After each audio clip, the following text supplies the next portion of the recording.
Sometimes the people who promise to protect us are the very ones who watch us fall and say nothing.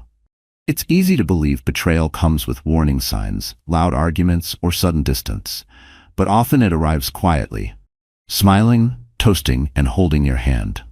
Imagine celebrating your birthday, 8 months pregnant with your husband by your side, when suddenly his mistress appears, hurls cake in your face, and everyone, including your husband's friends, laughs at your humiliation. But they wouldn't be laughing for long. Before we begin, if you appreciate these real-life accounts of courage in the face of adversity, please consider subscribing and hitting that notification bell. When Jenna discovered she was pregnant after years of trying, it felt like the final piece of her carefully constructed life was falling into place. Though the pregnancy hadn't been easy, with severe morning sickness through the first trimester and gestational diabetes in the second, Jenna approached motherhood with the same determined optimism she brought to everything else. There were days when the fatigue brought her to tears, but she pushed through, reminding herself that the fight was worth it. This baby was everything. By the time her 35th birthday approached, Jenna was 8 months pregnant. Her sister, Lena, insisted on throwing her a celebration at Giovanni's, an upscale Italian restaurant with a private dining room. Despite Jenna's protests that she was too exhausted for a party, Lena was adamant. "You deserve to be celebrated," Lena told her. "Especially now. Let people show you how much they care." Jenna had hesitated. Lately, she'd felt a strange tension in Ethan, a distracted silence that settled over him like a second skin. But she told herself it was just the stress of impending parenthood. Jenna relented, touched by her sister's insistence. The evening of the party arrived. Jenna wore a navy blue maternity dress. She'd splurged on one that made her feel beautiful despite the discomfort of late pregnancy. Ethan had been acting distant lately, blaming work stress, but that evening he seemed attentive, helping her into the car and holding her hand as they walked into the restaurant. His smile was warm, but his grip felt colder than usual, almost rehearsed. The private dining room at Giovanni's had been transformed with silver and gold decorations, a "Happy Birthday Jenna" banner hanging across one wall. About 30 guests mingled around high-top tables, colleagues, neighborhood friends, family members, and several of Ethan's friends from his firm, a boisterous group that had always made Jenna slightly uncomfortable with their perpetual boys' club mentality. They laughed loud, drank fast, and shared inside jokes Jenna was never part of. Tonight, they seemed even more tightly bonded, whispering between glances in her direction. By all appearances, it was the perfect celebration. Lena had arranged for a 3-tier cake, decorated with fondant flowers that matched the nursery theme Jenna had chosen for the baby. As the night progressed, Ethan clinked his glass to gather everyone's attention. "I'd like to make a toast," he announced, his voice carrying across the room as conversations quieted. "To my beautiful wife." On her special day, Jenna stood beside him, blushing as the attention turned to her. Ethan continued, "Jenna, you're glowing, darling. I'm the luckiest man alive to have you as my wife and soon the mother of our child." His words were sweet, almost too perfect, like lines from a well-rehearsed speech. Jenna smiled, but something in her chest fluttered, and not from the baby. The gathered friends and family raised their glasses in unison to Jenna. What no one knew, what Jenna herself couldn't have imagined, was that Ethan's words were a masterpiece of deception. As he spoke of luck and love, he was hiding a secret that was about to explode into the open in the most devastating way possible. Lena handed Jenna the cake knife, a silver-plated heirloom that had belonged to their grandmother. Ethan placed his hand over Jenna's as they positioned the knife over the top tier, a picture-perfect moment that Lena captured on her phone. Jenna smiled, feeling a flutter of movement from the baby, as if her unborn child was participating in the celebration. That's when the private dining room door swung open. The woman who entered was a stranger to Jenna. She was younger, perhaps 28, with glossy dark hair that fell past her shoulders and a fitted red dress that emphasized her slim figure.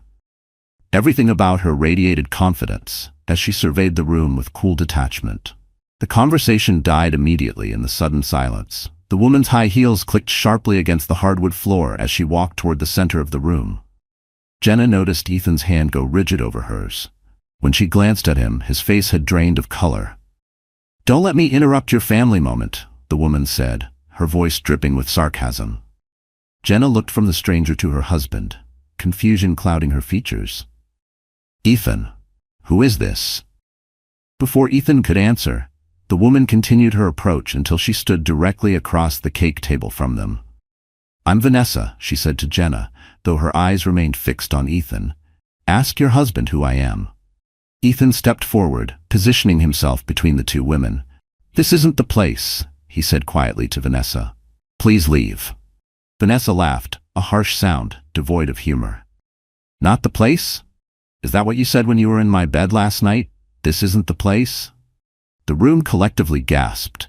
Jenna's hand instinctively moved to her stomach, a protective gesture for her unborn child. "Ethan," Jenna's voice trembled. "What is she talking about?" Ethan remained frozen, offering no defense, no denial. His silence was confirmation enough. Vanessa's eyes finally shifted to Jenna, taking in her pregnant belly with obvious disdain. "He's been promising to leave you for 6 months, even after he found out about the baby," she said, her lip curling in disgust. "He said it wasn't." Jenna felt as though the floor had disappeared beneath her feet. 6 months. Their child had been conceived 8 months ago, which meant Ethan had started his affair shortly after learning he was going to be a father. The timeline clicked into place like a cruel joke. Each memory of his distant behavior suddenly recontextualized. The morning sickness, the late-night cravings, the nursery plans, and all the while, he had been elsewhere, with her. "Is this true?" Jenna asked, though she already knew the answer from Ethan's stricken expression. His silence screamed louder than words. Vanessa didn't wait for Ethan's response. In one swift motion, she reached forward, grabbed the top tier of the cake, and hurled it directly at Jenna. The cake hit Jenna square in the chest. There was a sickening splat, followed by the collective intake of breath from the room. Frosting splattered across her face, hair, and the navy blue dress she'd so carefully chosen. Pieces of cake slid down her pregnant belly, leaving trails of buttercream in their wake. It dripped slowly, like time itself had fractured, sweetened shards of humiliation sliding down her body in front of everyone she knew. "Now you look as pathetic as you actually are," Vanessa spat. Her voice, laced with venom, echoed in the stunned silence. For 3 excruciating seconds, the room was utterly silent. Jenna stood motionless, cake dripping from her hair and eyelashes. The utter humiliation of the moment surpassing even the shock of learning about her husband's betrayal. It wasn't just the betrayal that shattered her. It was the public spectacle of it, the cruel theater unfolding around her swollen belly. Then, from the corner table where one of Ethan's work friends sat, a snicker broke the silence. The snicker turned into a chuckle, which gave permission for others to join in. Within moments, several guests were laughing. Some from genuine amusement, others from the uncomfortable tension of the situation. The laughter didn't just sting, it cracked something inside her, a cruel reminder of just how alone she truly was in that room. Jenna looked around the room through cake-smeared eyes, taking in the laughing faces. Then she turned to Ethan, silently pleading for him to do something, say something, defend her. Her gaze begged for a shred of dignity, for the man who had once promised to protect her to do anything. But Ethan remained paralyzed between his wife and his mistress, saying nothing, doing nothing. His cowardice stood taller than any excuse he could ever offer. Only Lena rushed to her sister's aid, grabbing napkins from a nearby table and hurrying to Jenna's side while glaring at the laughing guests. "What is wrong with all of you?" Lena shouted, her voice cutting through the laughter. Her fury vibrated through the room, trembling with loyalty and disgust. The events that followed would occur in a terrible cascade, each moment more shocking than the last. As Lena attempted to wipe cake from her sister's face, Jenna suddenly gasped, doubling over in pain. "Something's wrong," she whispered, clutching her stomach. "The baby." The laughter died instantly. What had moments ago been mockery twisted into dread. Jenna's face contorted in pain as a dark stain appeared on her dress beneath the cake smears. Her water had broken, nearly a month before her due date. "Call an ambulance," Lena screamed, supporting her sister as Jenna's knees buckled. Guests scrambled for phones. Ethan finally moved toward his wife. "Honey, I'm so sorry," he began. Jenna's eyes flashed with a fury that stopped him mid-sentence. "Don't touch me," she hissed through gritted teeth. By the door, Vanessa's expression had shifted from vindictive satisfaction to horror as she watched the medical emergency unfold, a consequence she clearly hadn't anticipated. Without another word, she backed out of the room and disappeared. Within minutes, paramedics arrived and rushed Jenna to St. Thomas Medical Center. As they lifted her onto the stretcher, she locked eyes with Lena. "Don't leave me," she whispered. "I won't," Lena promised, clutching her sister's hand. "Not ever." At the hospital, doctors immediately recognized the seriousness of the situation. Jenna was experiencing preterm labor, complicated by signs of placental abruption, a dangerous condition where the placenta detaches from the uterine wall before delivery. The emotional and physical stress of the public humiliation had likely triggered the complication.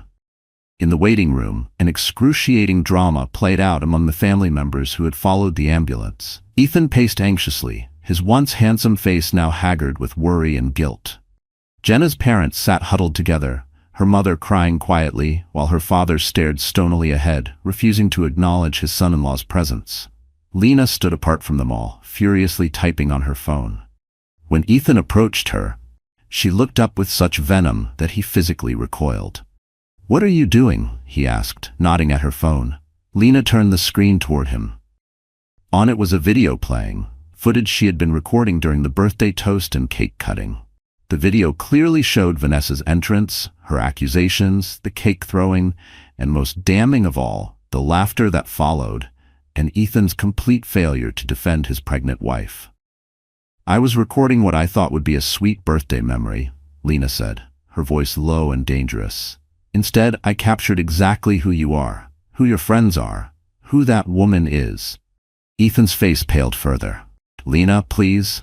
"I've already sent it to Jenna's lawyer," Lena cut him off. "And if anything happens to my sister or that baby, I'm sending it to every person you know."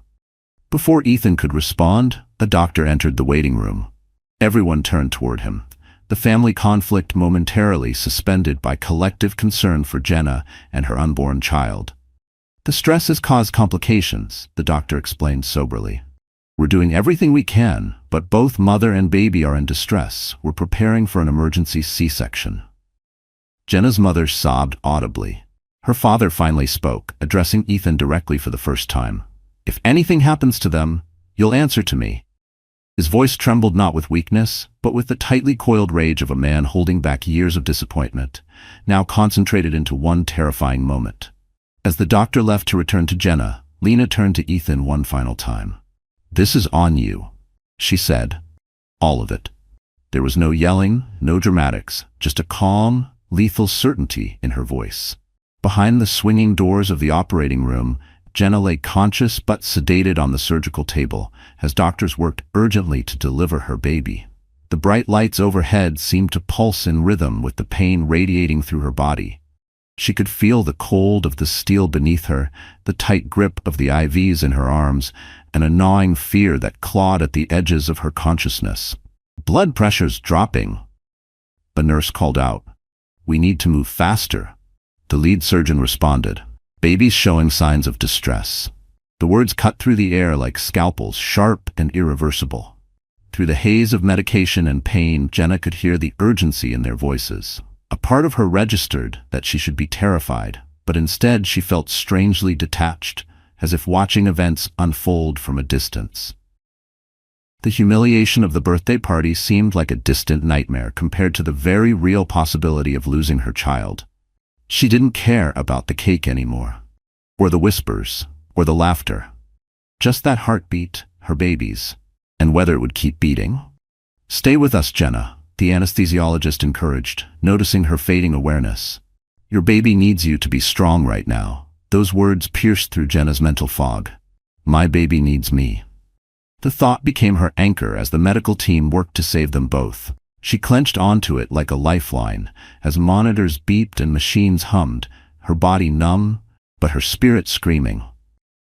In the waiting room, the tension had become unbearable. 2 hours had passed with no update. Each tick of the clock felt like a lifetime in limbo. Ethan sat alone in a corner, repeatedly calling Vanessa, who wasn't answering, while Jenna's family huddled together on the opposite side of the room. He had never looked smaller. The suit that once fit him like armor now sagged with shame. Lena had stepped out briefly to speak with Jenna's closest friend, Monica, who had just arrived at the hospital after hearing the news. "Is it true?" Monica asked, her eyes wide with disbelief. "Ethan's been cheating?" Lena nodded grimly. "For months, apparently, and the woman actually threw cake at Jenna while she's 8 months pregnant." Monica's jaw clenched, her hands balled into fists. "I recorded everything," Lena confirmed, showing Monica a clip from the video. His work friends were laughing. Ethan just stood there like a statue. She didn't have to add what everyone was thinking. He let it happen. Monica watched the video, hand over her mouth. "This is monstrous," she whispered. "How's Jenna holding up?" Lena's composure finally cracked. "We don't know. They're doing an emergency C-section. There's some kind of complication with the placenta."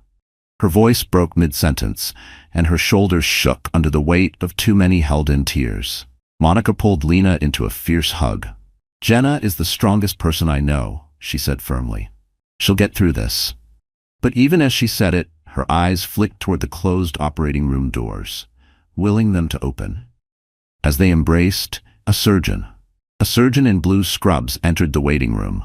Everyone immediately fell silent, turning toward him with expressions ranging from hope to dread. The surgeon's face gave nothing away as he pulled down his mask. "The baby has been delivered," he announced. "A girl. 5 pounds, 3 ounces. A collective exhale filled the room. Ethan stood up. "And Jenna?" he asked. The surgeon's expression tightened slightly.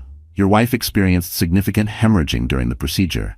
We've stabilized her, but she's lost a lot of blood and remains in critical condition. The next 24 hours will be crucial." Jenna's mother collapsed against her husband, who addressed the surgeon. "The baby, is she okay?"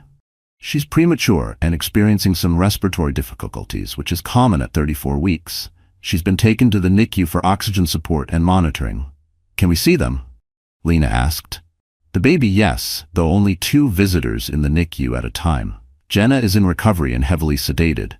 1 person can sit with her once she's moved to intensive care, which should be within the hour." As the surgeon left, Jenna's parents immediately declared their intention to see their granddaughter.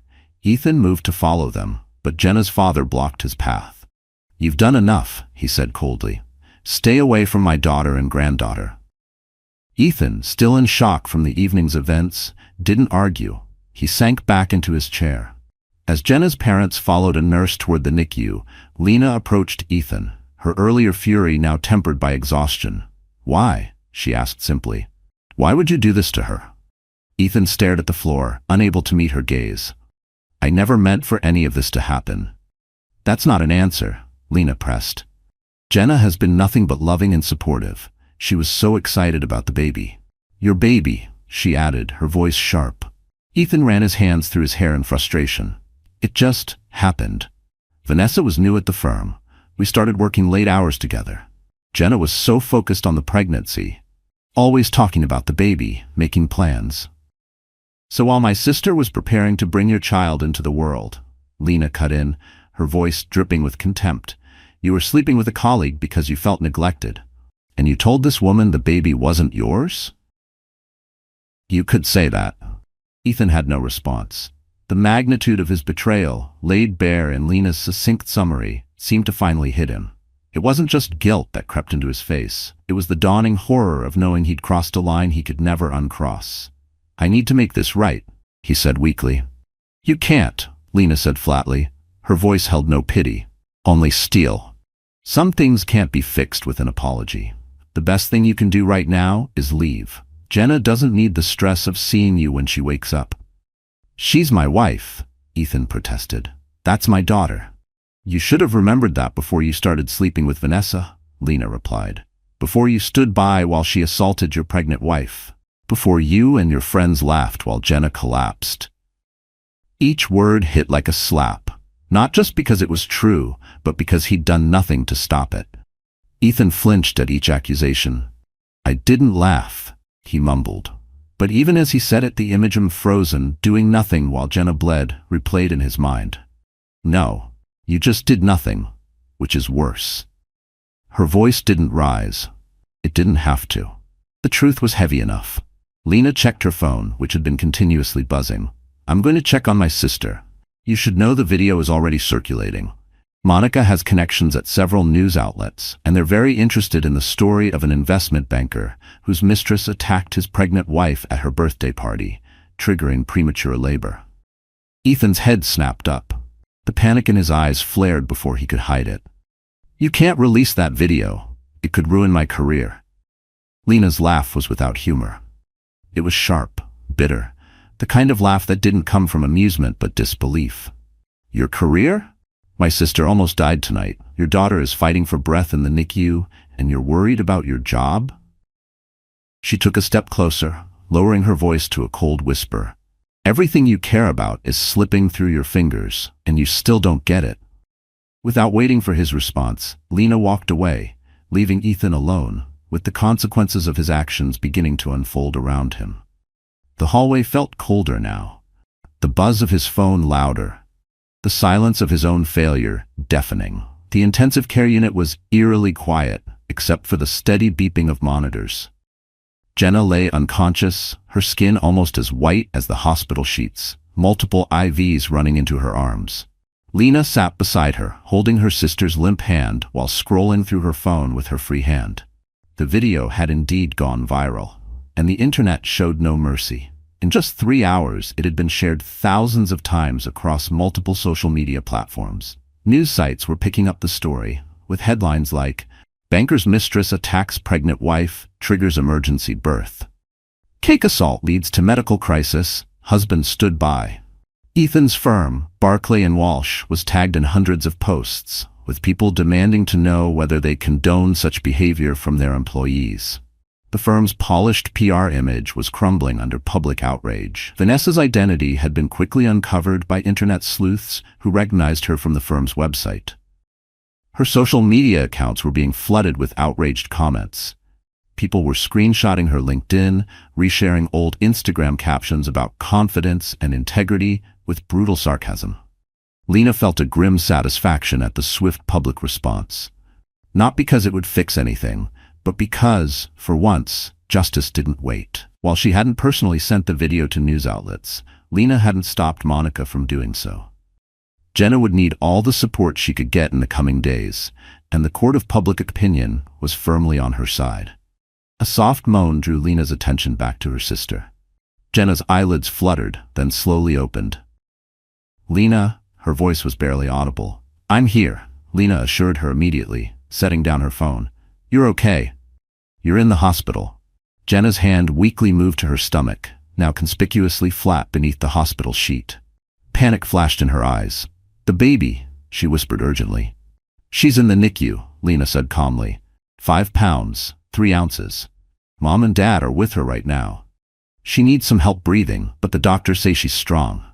Relief washed over Jenna's face, followed quickly by the return of awareness, the events that had led to her hospitalization.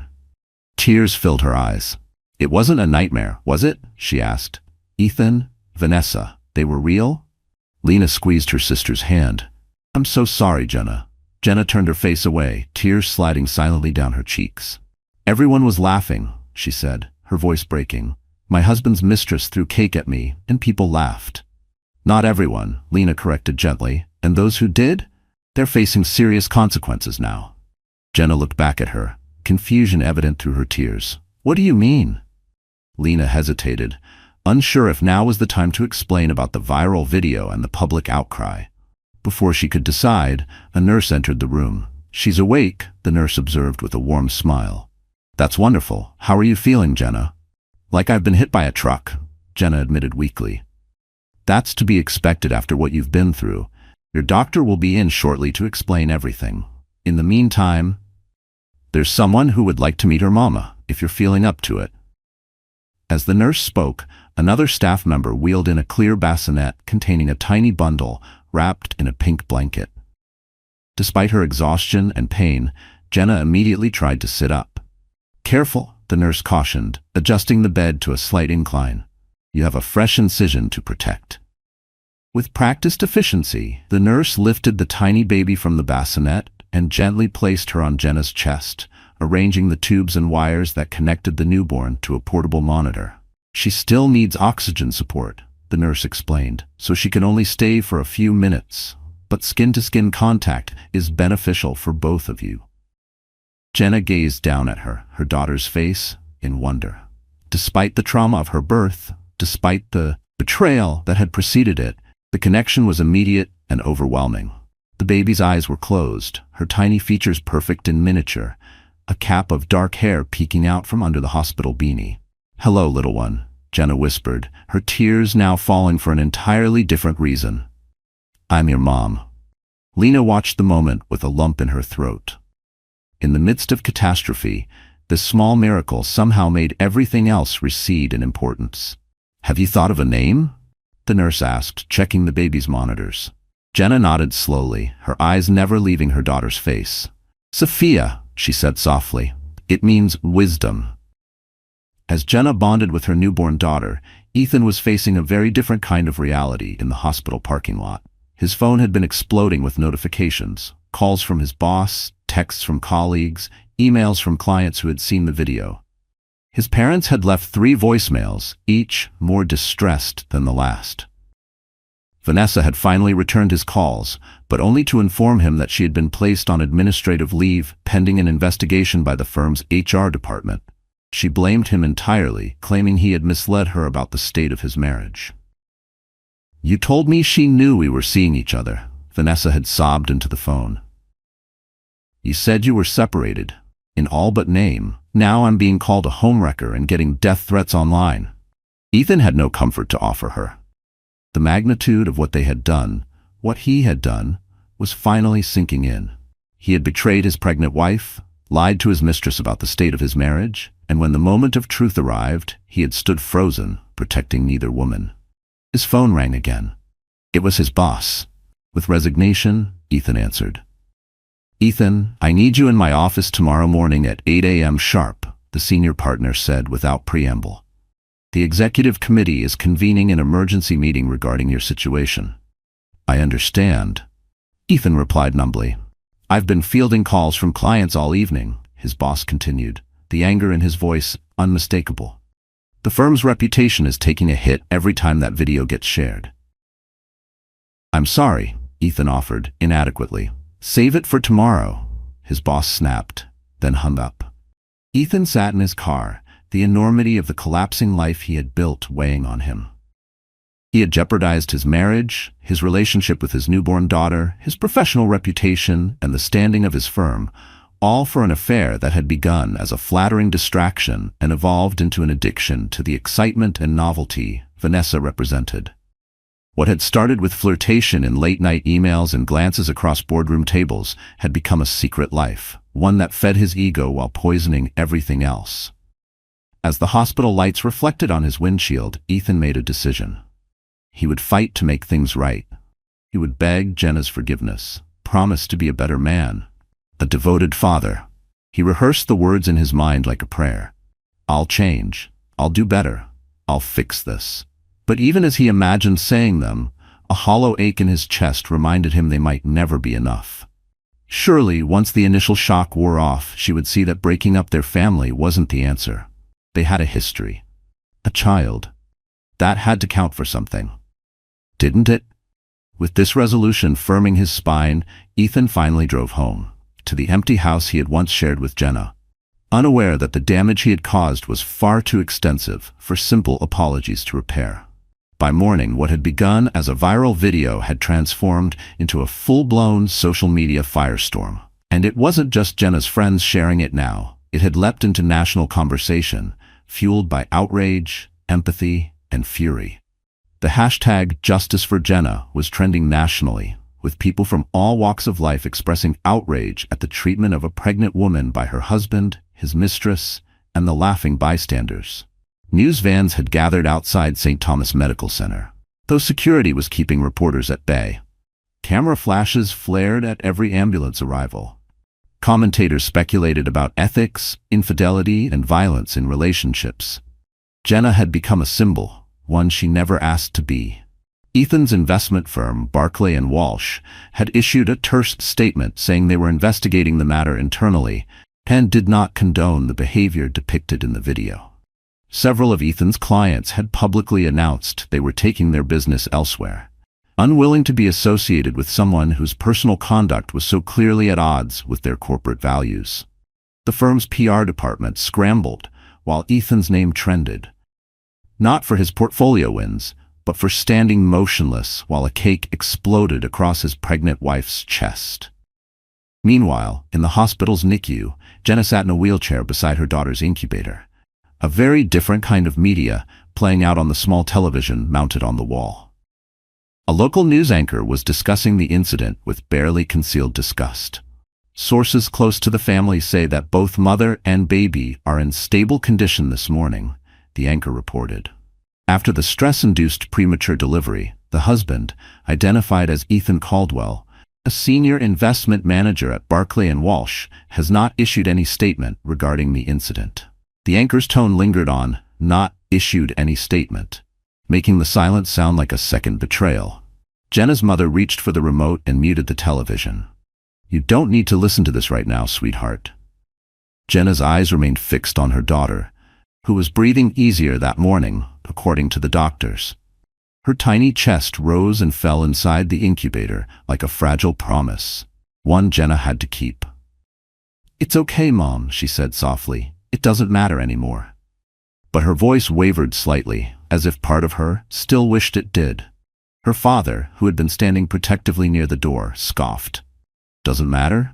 That man humiliated you in front of everyone. You know his girlfriend assaulted you. They endangered my granddaughter's life."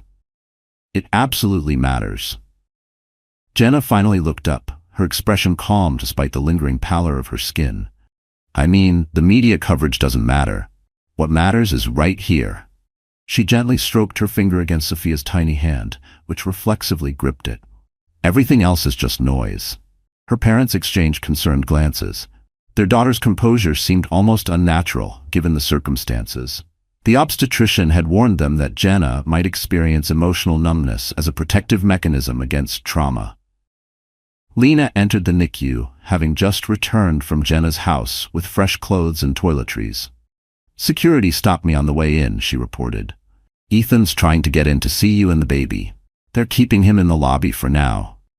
Jenna's calm facade cracked slightly. "I don't want to see him," she said quietly. "You don't have to," her father assured her. "I'll handle it." As he turned to leave, Jenna called after him. "Dad, no scenes, please. I just want him to go away." Her father nodded reluctantly, then went to intercept his son-in-law in the hospital lobby. Ethan sat stiffly on an uncomfortable plastic chair, a small teddy bear clutched in his hands. He had come directly from his morning meeting at the firm, where he had been placed on indefinite leave pending a full investigation. His colleagues had averted their eyes as he cleaned out his desk. No one wanted to be associated with the man whose face was being vilified across social media. When he saw Jenna's father approaching, Ethan stood quickly, hope flashing across his haggard features. "Thomas, thank you for coming down. I need to see Jenna and the baby." "I've been trying to." Thomas held up a hand. "Jenna doesn't want to see you. Not now, maybe not ever." Ethan's face fell. "She can't keep me from my daughter." "Your daughter?" Thomas's voice rose dangerously, drawing glances from nearby visitors. He made a visible effort to control himself. "The daughter you told your girlfriend wasn't yours? The one who was born a month early because of your actions?" "I made a terrible mistake," Ethan admitted, his eyes pleading. "Many mistakes. But I love Jenna. I love our baby. I want to make things right." Thomas regarded his son-in-law with cold assessment. "Ethan, I've known you for 7 years. I welcomed you into our family. I trusted you with my daughter's happiness, and now I see I never really knew you at all." "People make mistakes," Ethan insisted. "Jenna and I can work through this." "This wasn't a mistake." Thomas's voice was calm but cutting. "A mistake is forgetting an anniversary or saying something thoughtless in anger. You carried on an affair for months, lied about your child's paternity, and stood by while your pregnant wife was publicly humiliated and went into premature labor. Those are choices, Ethan. Deliberate choices. Choices that reveal your character." Ethan had no response to this stark assessment. Thomas continued, his voice lowering. Jenna has instructed the hospital that you're not permitted in her room. She's also contacted her lawyer. I suggest you do the same. Her lawyer? Ethan echoed, stunned. It's been less than 24 hours. Thomas pointed out, and in those hours she almost died, bringing your child into the world. Perhaps that has clarified her thinking about what she deserves in life. It certainly has, for me. With that, Thomas turned and walked back toward the elevators, leaving Ethan clutching the small teddy bear in the lobby, surrounded by strangers stealing curious glances at the man they recognized from the viral video. Jenna stood at the window of her hospital room, watching as Lena pulled the car around to the front entrance. After a week of recovery for both mother and daughter, they were finally being discharged. Sophia, though still smaller than average, had demonstrated remarkable resilience, quickly graduating from oxygen support to breathing on her own. The physical wounds from Jenna's emergency C-section were healing well, according to her doctors. The emotional wounds would take longer, but Jenna had surprised everyone, especially herself, with her clarity and resolve. A knock at the door interrupted her thoughts. Jenna turned, expecting a nurse with discharge papers, but instead found Monica, her closest friend from college. "Ready for the great escape?" Monica asked, entering with a large gift bag. Jenna smiled, genuine warmth breaking through her reserved expression. "More than ready. Hospital food is everything they say it is." Monica set the bag down and embraced her friend carefully, mindful of her healing incision. "How are you really doing?" she asked, studying Jenna's face. Jenna sighed, sitting on the edge of the neatly made hospital bed. "Physically, getting better every day. Emotionally, I'm still figuring that out. It's like I'm watching someone else's life implode, except occasionally I remember it's mine." Monica nodded sympathetically. "That's a normal trauma response. Your brain is protecting you while you process everything," Monica said gently. Her voice was calm, but her eyes held that worried softness reserved only for someone who's watched a loved one break and slowly rebuild. "The therapist they sent said the same thing," Jenna acknowledged. "She also said it's okay to not have all the answers right now." Her voice was steady, but there was a flicker beneath. The weight of everything she hadn't yet said out loud. "Wise woman." Monica approved. "So what happens next?" "Mom and Dad want me to stay with them for a while, but I said no. I need to stand on my own 2 feet, figure out who I am now." She paused, as if hearing the words for the first time herself. The version of Jenna that had once relied on Ethan's protection no longer existed. Jenna's eyes drifted to the bassinet, where Sophia slept peacefully. The rise and fall of her daughter's tiny chest steadied her, a reminder that healing didn't have to be loud to be powerful. Besides, their place is full of stairs, which isn't ideal with a newborn in a C-section. She tried to smile, but the fatigue beneath it was unmistakable. "Where will you go?" "Home for now. Ethan moved most of his things out yesterday. According to Lena, he's staying at a hotel while we—" Jenna hesitated over the word. "Separate."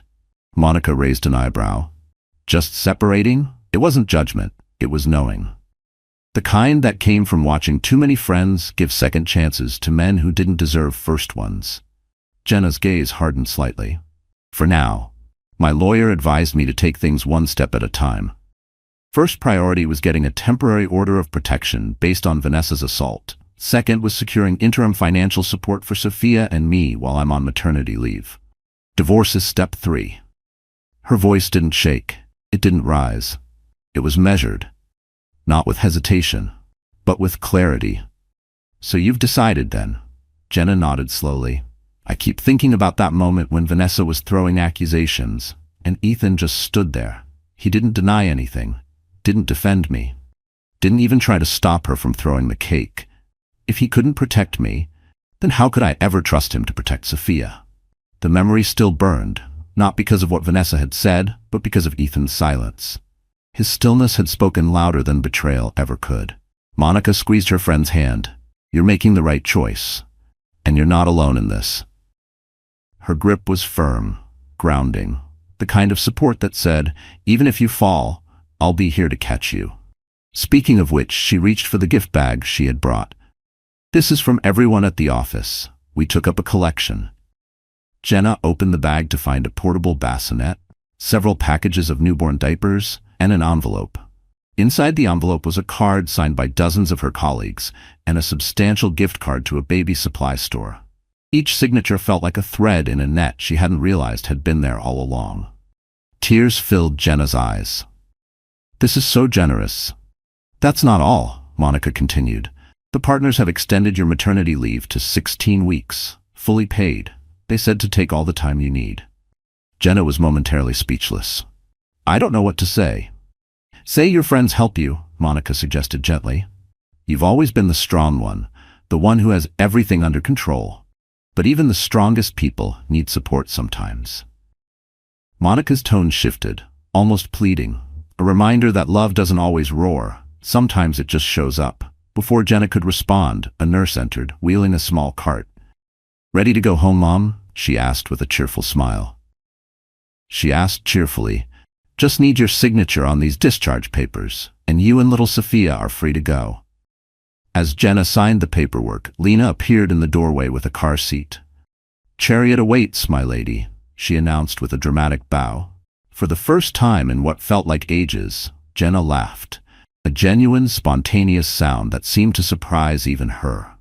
It was a small moment of lightness in what had been the darkest week of her life, a reminder that joy could still exist alongside pain.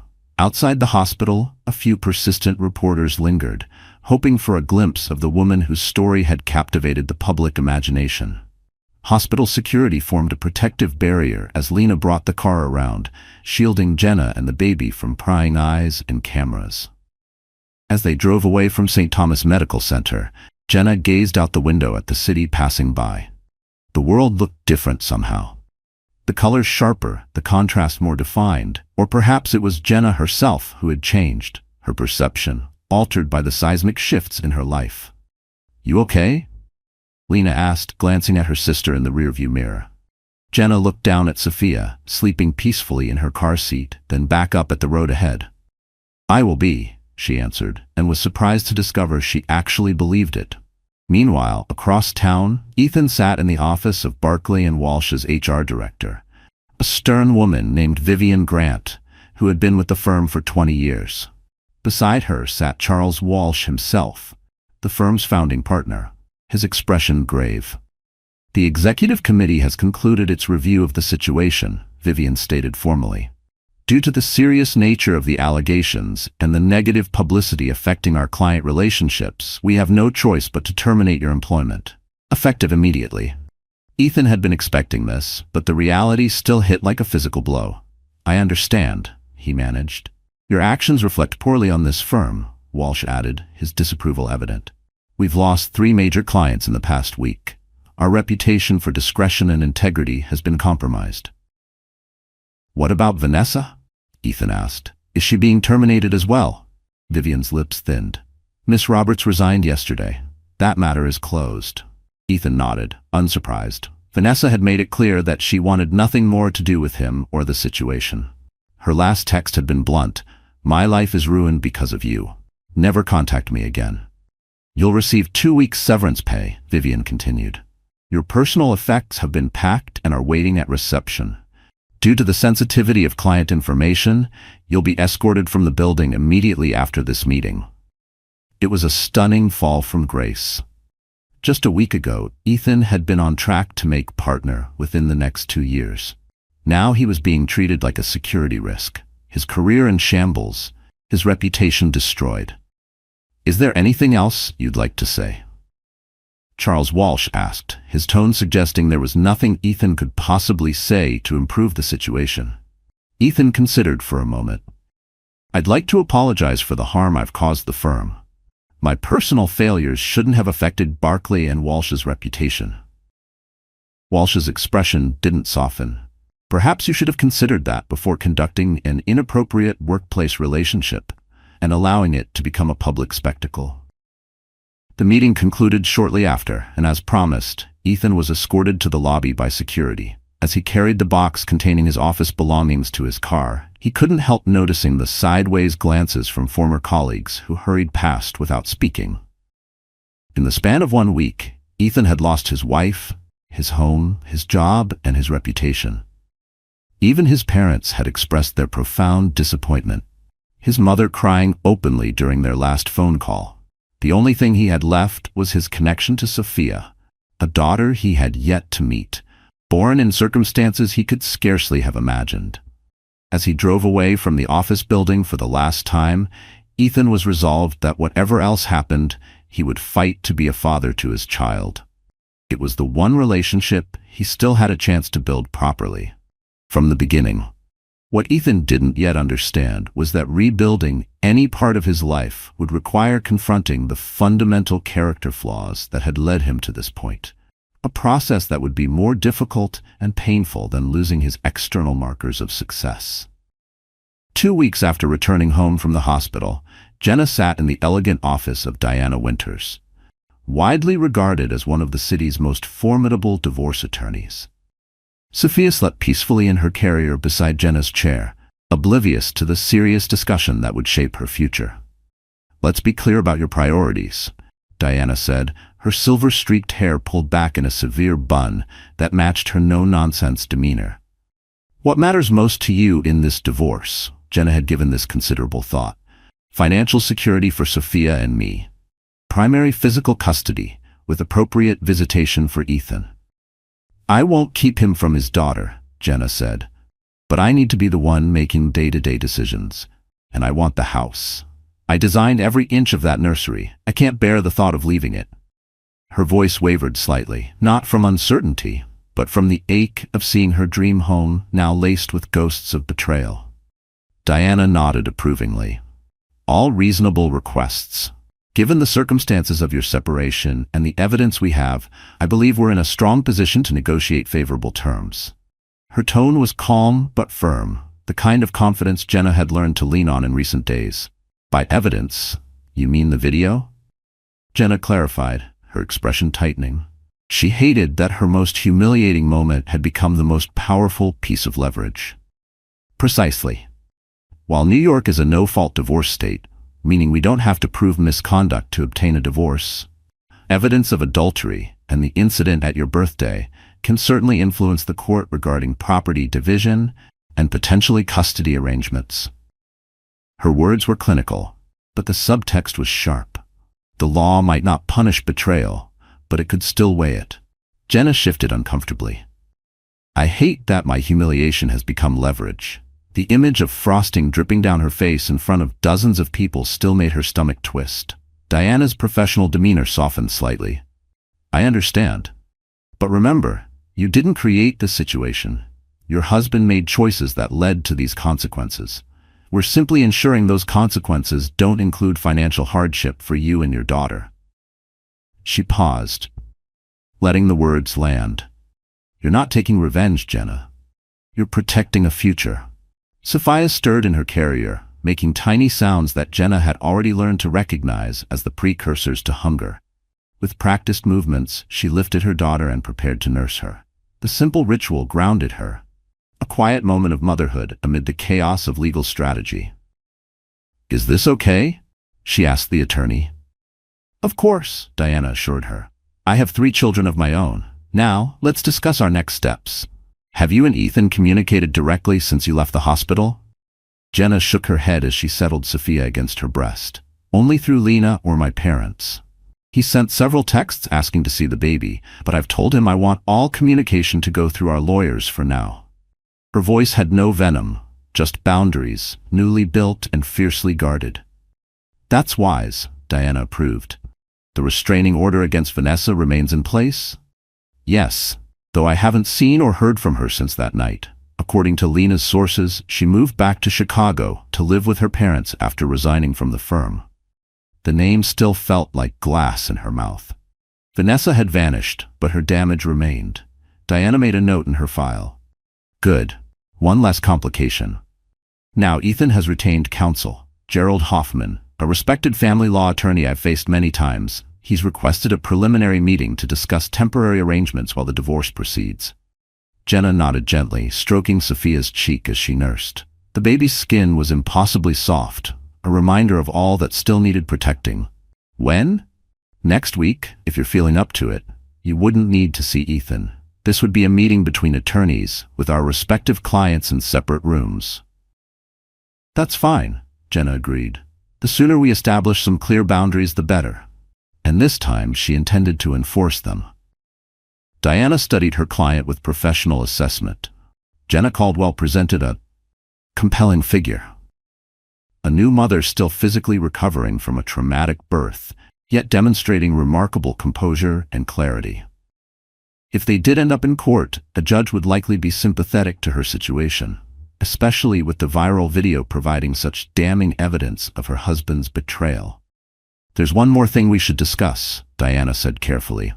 The public nature of your situation. The video has received millions of views. You've been approached for interviews.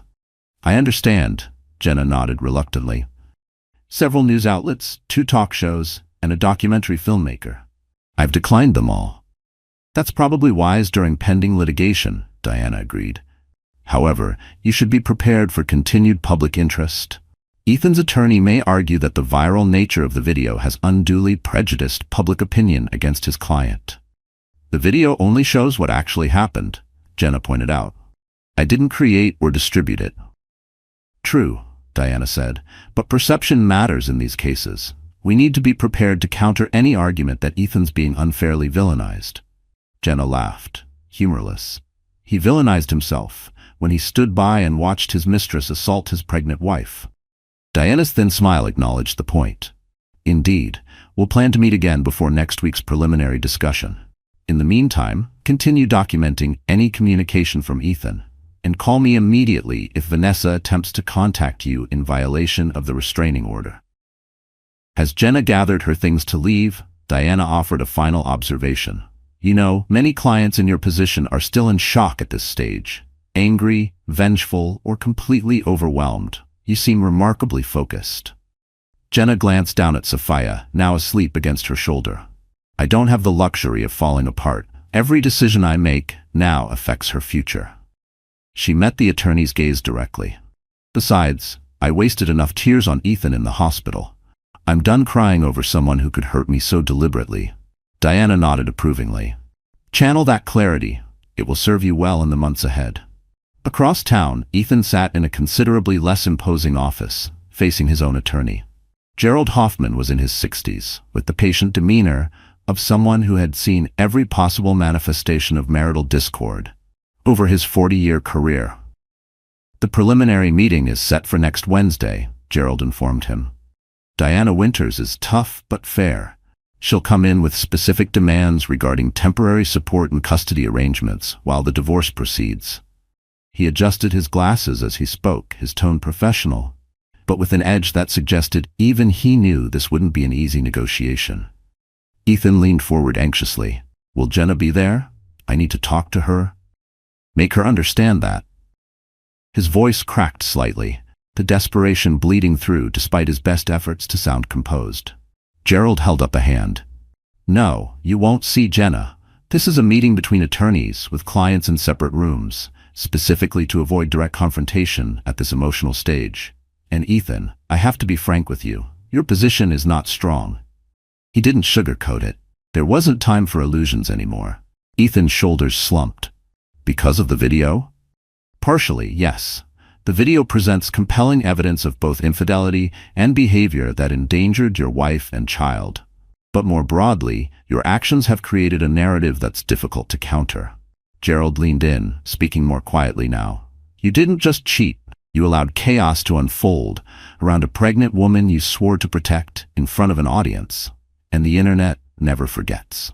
You conducted an affair while your wife was pregnant. Your mistress publicly humiliated her, triggering early labor. You've lost your job as a result. These facts don't position you favorably for custody negotiations. Each word landed like a blow.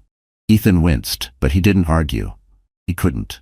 Ethan ran his hands through his hair in agitation, the same hands that once built a nursery crib, now clenched with regret. So what do? We present you as contrite, responsible, and focused on being a good father moving forward. We acknowledge past mistakes without continuing to dwell on them. We emphasize your commitment to co-parenting effectively despite the marriage's end. You're not here to reclaim a marriage, Gerald added firmly. You're here to protect whatever relationship you can still salvage with your child. But I don't want the marriage to end, Ethan insisted. I made a terrible mistake. I want another chance. His voice cracked again, this time not from panic but genuine remorse, raw and heavy. Gerald's expression was sympathetic but firm. Ethan, you need to accept reality. Jenna has filed for divorce. Given what's transpired, reconciliation is extremely unlikely. Our focus now is on securing reasonable custody arrangements and fair financial terms. He paused before adding, and how you handle this stage, right now, will determine how much you lose. Ethan slumped back in his chair, the finality of the situation sinking in. The weight of consequence pressed down harder than any courtroom judgment. I haven't even met my daughter yet, he said quietly. His voice barely rose above a whisper, like the thought alone drained the last of his resolve. That's something we'll address at the preliminary meeting, Gerald assured him. A father has rights to access his child, barring evidence that he presents a danger. Despite everything, there's no suggestion you would harm your daughter. He looked directly at Ethan. But rights don't erase consequences. Keep that in mind. Of course I wouldn't, Ethan replied, horrified at the mere suggestion. Tears prickled at the corners of his eyes. Not for what he had lost, but for what he had never even held. Then we'll secure visitation rights, possibly supervised at first, but progressing to more standard arrangements. Gerald closed his file, the meeting done, but for Ethan, the reckoning had only just begun. As you demonstrate responsible parenting, Gerald consulted his notes. Now, regarding finances, you're currently unemployed, correct? Ethan nodded glumly. I have some interviews lined up, but firms in my sector are hesitant because of the publicity. That complicates support calculations, Gerald mused. We need to argue that any temporary support order should be based on your realistic earning capacity in the current circumstances, not your previous salary. I'll pay whatever I need to for Sophia, Ethan said quickly. I don't want Jenna to think I'm trying to shirk my responsibilities. Gerald noted this with approval. That's the right attitude. We'll aim for arrangements that are fair to all parties while you rebuild your career.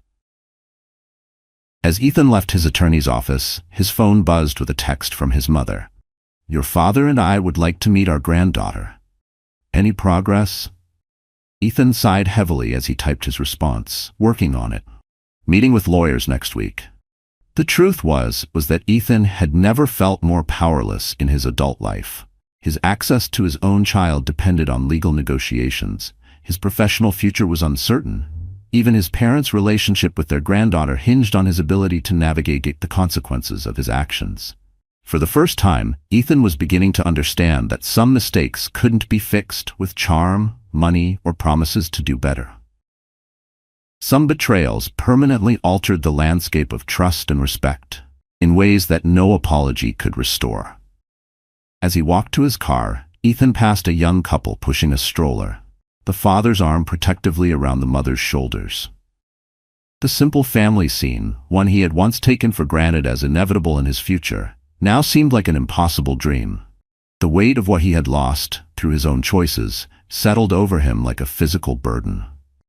The law offices of Winters and Associates occupied the 15th floor of a downtown high-rise, with sweeping views of the city. In a conference room at the east end of the floor, Diana Winters and Gerald Hoffman sat across from each other, surrounded by legal pads and documents. Their clients waited in separate rooms, Jenna in Diana's office, with Lena keeping her company. Ethan in a smaller conference room, accompanied by his father.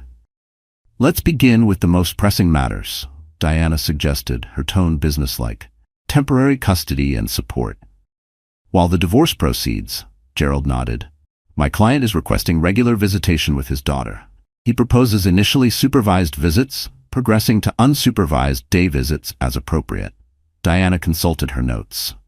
My client is amenable to supervised visitation, twice weekly for 2 hours, to take place at Jenna's home with her sister present as the supervisor. That's quite restrictive, Gerald observed. Ethan is Sophia's father. There's no allegation he would harm the child. There is, however, significant evidence that he exercised poor judgment that endangered both mother and child, Diana countered smoothly. Jenna's priority is establishing a stable routine for a newborn who has already experienced medical challenges. Mr. Caldwell has yet to demonstrate his commitment to Sophia's well-being. Gerald frowned. How can he demonstrate commitment if he's barely allowed to see his child? By accepting initially conservative arrangements and building from there, Diana replied. This is a temporary agreement while the divorce proceeds, not the final custody determination. If your client demonstrates reliability and good judgment during supervised visits, we can revisit the terms in 60 days. Gerald made a note. I'll discuss it with my client. He moved on to the next issue. Regarding temporary support, we need to address Mr. Caldwell's current employment situation. Indeed, Diana acknowledged. While Mr. Caldwell's actions resulted in his termination, my client recognizes that it's in Sophia's best interest for her father to rebuild his career. We propose temporary support based on 75% of his previous salary for a period of 3 months, after which we would reassess based on his employment status at that time. Gerald raised his eyebrows. That's more reasonable than I expected. Diana's smile was thin. Miss Caldwell is focused on long-term stability, not short-term punishment. She recognizes that her daughter benefits from having a financially secure father. The negotiations continued for nearly 2 hours, covering access to the family home. Ethan would retrieve personal items by appointment only. Medical decisions for Sophia. Joint legal custody, with Jenna having tie-breaking authority. Interim financial arrangements, covering household expenses during the separation. Finally, Diana gathered her papers. I believe we've reached preliminary agreement on all essential matters. I'll draft the temporary arrangement for your review and, pending client approval, we can proceed with formal divorce filings next month, Gerald concluded. My client still hopes for reconciliation, he added, but understands we need to establish these temporary arrangements regardless. His tone was calm, but the hope in his words sounded less like confidence and more like a man reciting a line he no longer believed. Diana's expression revealed nothing, though she doubted Jenna had any interest in reconciliation. She had seen this before, the husband hoping the legal process might be slow enough to turn back time. It never was. I'll convey that to my client. In the meantime, shall we inform them of our progress?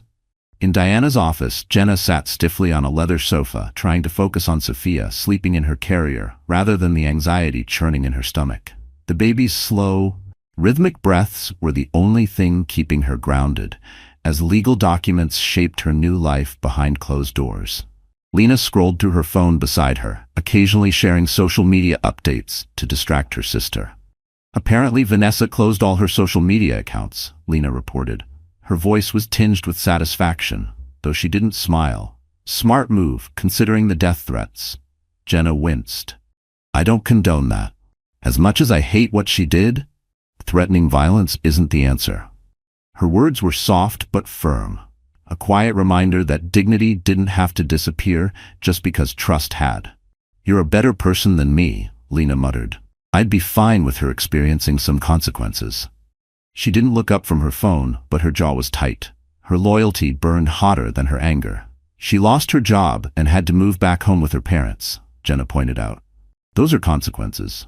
Besides, Ethan is the one who made vows to me, not Vanessa. There was no bitterness in her tone, only clarity. The betrayal that hurt the most always came from those closest to you. The door opened, and Diana entered with a satisfied expression that immediately eased some of Jenna's tension.